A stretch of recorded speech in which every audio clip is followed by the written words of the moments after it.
sa sa second question. About sa bashing. Siyempre, hindi naman lahat mapiplease mo yung tao. Oo. So marami bang basher ang isang Mr. Longbang? Napakarami. Sobrang dami. Actually, nagsimula akong gumawa ng page. Alam ko sa sarili ko na mababash ako eh. Kasi yung wala pa akong page, binabash na talaga ako. Yung nagkaroon ako ng page, yun na, lumabas na yung mga basher. Sabi ko naman, okay lang siguro kasi marami naman ako natanungan. Yung sa social media kasi, hindi naman talaga lahat talaga porket binabash ka, talagang masama talaga. Yung iba kasi, napapansin ko, nagpapapansin lang din eh. Pero pag pinansin mo naman, okay na ulit eh. Parang gusto lang magpapansin lang talaga. So, naglalakad ako sa labas, nakikita naman nila ako, lahat naman okay naman, positive naman eh. Basta walang violence, no? Oo, wala namang problema. So, ganun mo ina-handle yun, hindi mo pinapersonal pag yung mga bashing.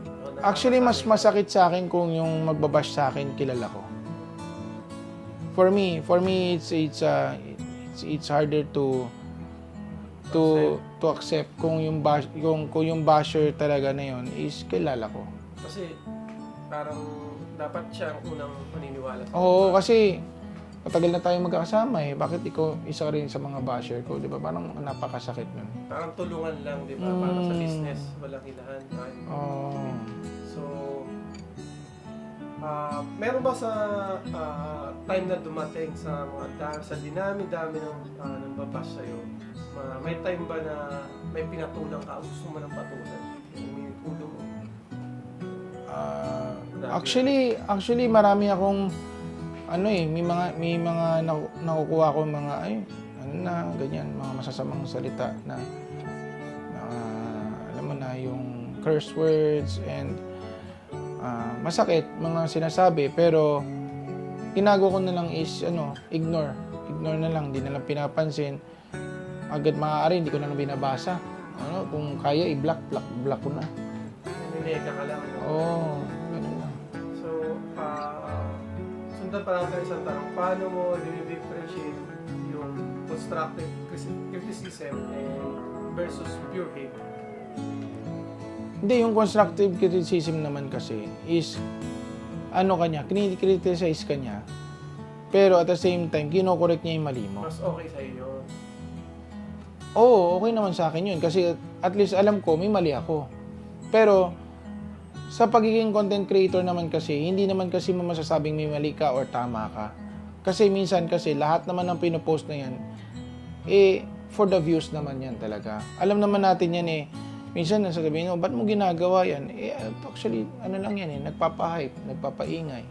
Pero syempre, mayroon niyang certain boundaries na tinatawag na dapat hanggang dito lang limit mo. Huwag kang lalagpas dito sa limit na yan kasi masisira yung image mo. Oo, kumbaga parang may certain contents lang na sasabi natin, ay, si Mr. Longbam na to. Si Longbam pa rin to. Pero pag inibay mo masyadong malayo na, ay hindi na to si Mr. Longbam. Hindi na siya kagagatin ng mga viewers. Parang yung personal branding mo dapat yung sinasabi. Actually, alam mo, marami akong pinopost na videos. Basketball lang talagang, kasi siyempre, alam naman natin, doon naman tayo nakilala. Pero, I'm trying to diversify myself. I'm trying to evolve myself na kung kaya ko ba nito, kung kaya ganito. So far kasi, ang nakikita ko talagang na nakiklik ngayon sa akin sa mga videos ko is yung sa basketball content, at the same time, yung food vlogging. Kasi pag food vlog, pag kumain ako, parang mukbang ba? Parang ganun. Parang food review, may konting ganyan. Tumataas yung views ko dyan. Talaga naluluma yun Oo. Pero yung basketball content ko yan, yung recently lang, yung nag-mic up kami dito sa isang game namin sa Santa Rosa. Actually, sa Pangasinan ba yun or anything sa NBL. Ayun, nakikita, nagagalit ako, ganun. Umabot na ng almost 7 million views. Yan. Facebook. Facebook. Oo, yun. So far, yun ang isa sa mga pinakamataas kong mga views doon.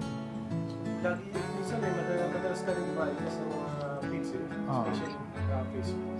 So,